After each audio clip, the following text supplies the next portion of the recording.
इस वीडियो में हम लोग वर्ग और वर्गमूल के कुछ प्रश्नों को सॉल्व करने वाले हैं जो आपके आने वाले किसी भी कॉम्पिटिटिव एग्जाम्स के लिए काफ़ी फायदेमंद होंगे। तो चलिए प्रश्नों को सॉल्व करते हैं। 98 का वर्ग निकालें।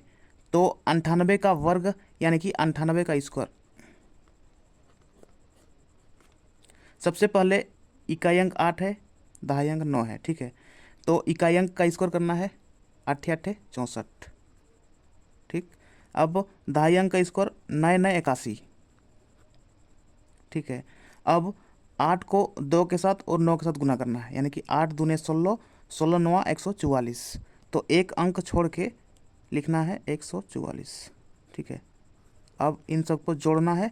4 6 4 10 के 0 हासिल 1 1 1 2 और 4 6 8 और 1 9।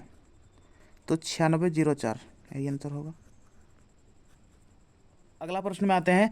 रूट अंडर 0.000441 बराबर व्हाट। तो रूट अंडर तीनों जीरो को छोड़ के संख्या को लिखना है। 441 है तो 441 बट्टे में 1 2 3 4 5 6 अंक के बाद दशमलव है, इसलिए एक के बाद 6 जीरो लगाना है। 1 2 3 4 5 6।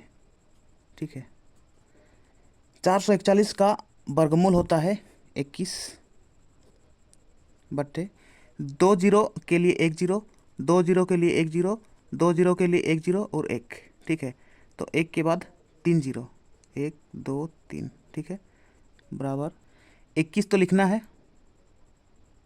लेकिन बट्टे के नीचे 1 2 3 जीरो है, इसलिए 3 अंक के बाद दशमलव। तो 1 2 3 अंक बनाने के लिए जीरो लगाएंगे, यहाँ पे दशमलव, यही आंसर होगा।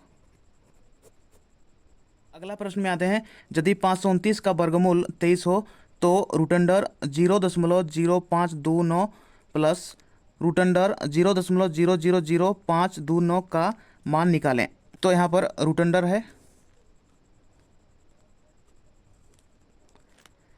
जीरो को छोड़ के संख्या को लिखना है 529 बट्टे में 1 2 3 4 अंक के बाद दशमलव है, इसीलिए एक के बाद 4 जीरो लगाएंगे। 1 2 3 4। ठीक, प्लस है तो प्लस रूट अंडर जीरो को छोड़ के संख्या को लिखना है 529 बट्टे 1 2 3 4 5 6 अंक के बाद दशमलव है, तो एक के बाद 6 जीरो लगाना है। 1 2 3 4 5 6। अब 529 का वर्गमूल तो 23 है।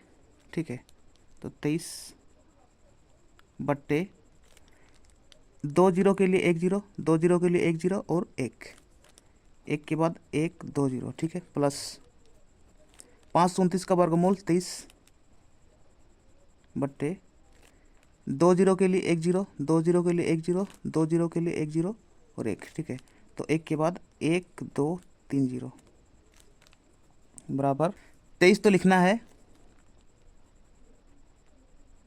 लेकिन बट्टे के नीचे 1 2 जीरो है, इसलिए 2 अंक के बाद दशमलव, 1 2 अंक के बाद दशमलव। ठीक है, प्लस 23 लिखना है, लेकिन बट्टे के नीचे 1 2 3 जीरो है, इसलिए 1 2 3 अंक के बाद दशमलव। ठीक, अब दोनों को जोड़ना है। 0.23 और 0.023, दशमलव के नीचे दशमलव 023। ठीक है, तो 3 3 2 5 2, तो 0.253 यही आंसर होगा। अगला प्रश्न में आते हैं। यदि x बट्टे रूट अंडर 1.44 बराबर 12 तो x का मान निकालें।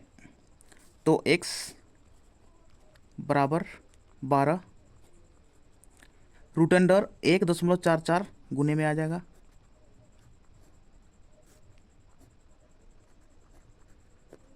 ठीक है, तो x बराबर 12 गुने रूट अंडर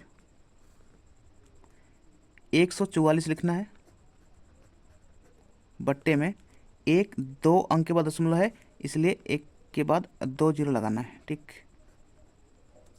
अब 12 गुने 144 का वर्गमूल होता है 12 बट्टे 100 का वर्गमूल होता है 10। तो 12 और 12 को जब गुना करते हैं तो 144 बट्टे 10, तो 144 तो लिखना है, लेकिन बट्टे के नीचे 1 जीरो है। ठीक है, तो 1 अंक के बाद दशमलव, यहाँ पर 14.4, यही आंसर होगा। अगला प्रश्न में आते हैं। 1458 में कौन छोटी से छोटी संख्या से गुना करें कि प्राप्त संख्या एक पूर्ण वर्ग बन जाए। तो सबसे पहले 1458 का गुणनखंड निकालते हैं। ठीक है, 1458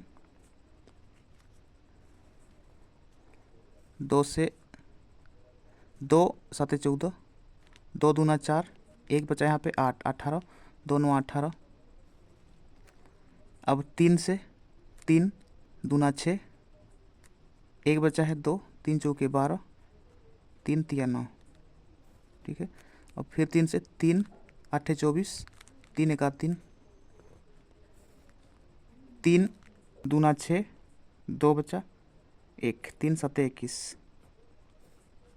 3 9 27, फिर 3 से 3 तिया 9। ठीक है, तो यहाँ पर 3 का 1 जोड़ी बना, 3 का 2 जोड़ी बना, 3 का 3 जोड़ी बना, लेकिन 2 का जोड़ी नहीं है। ठीक है, इसीलिए अगर 2 का जोड़ी होता तो एक पूर्ण वर्ग संख्या बन सकता था। ठीक है, लेकिन 2 का जोड़ी नहीं है, इसीलिए 2 से गुना करना होगा, यानी कि यही आंसर। ठीक है, तो ये थे वर्ग और वर्गमूल के कुछ प्रश्न। अगर आपको वीडियो पसंद आया तो वीडियो को लाइक कीजिए और मैथ्सिक चैनल को सब्सक्राइब कीजिए और बेल आइकन को दबाइए, ताकि इस चैनल पर आने वाला हर वीडियो का नोटिफिकेशन आप तक सबसे पहले पहुंचे। तो चलिए इस वीडियो को यहीं समाप्त करते हैं और मिलते हैं नेक्स्ट वीडियो में। तब तक के लिए अपना पढ़ाई करते रहिए, ख्याल रखिए अपना और अपने माता पिता का। धन्यवाद।